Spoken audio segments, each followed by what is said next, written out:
2012, scientists at CERN's Hadron Collider detected the Higgs boson particle for the first time in history. Scientists around the world went crazy. Peter Higgs and Francois Englert would go on to win the Nobel Prize in Physics for first theorizing the particle. But what is the Higgs boson, and why are scientists so excited about it?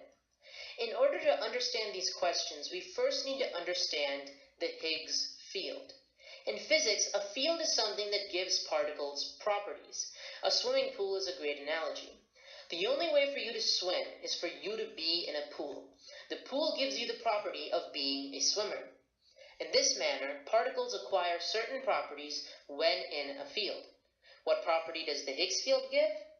Mass. The Higgs field gives subatomic particles their mass. What was the importance of this field, you might ask? Well, during the 1960s, scientists found that they could only explain particle behavior if they assumed that subatomic particles had no mass. But that was an unreasonable assumption. As humans, we had mass, and we were made of subatomic particles. How could our constituents not have mass? The Higgs field held the answer. Higgs and Englert stated that these particles only had mass because they and everything in the universe was inside the Higgs field. So the theories were correct. These particles did not have mass. They only acquired it when in the field. Ever since then, scientists have used the Higgs field in order to simplify their theories, even though the field itself was never proven to exist. So if the field was detected, they could rest easy, knowing that the Higgs field and thus their equations and theories were valid.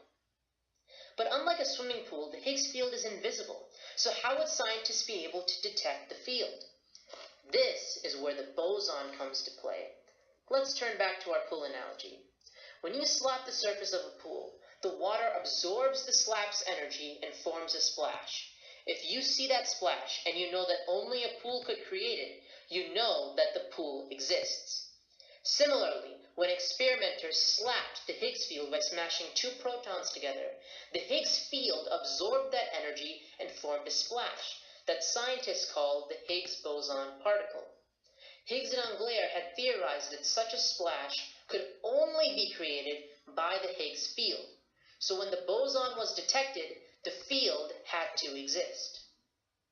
So we learned that the Higgs boson is really just an indicator as to whether the Higgs field exists, and that scientists were crazy about it because years of scientific theory was validified when the Higgs field was found to exist. Thank you.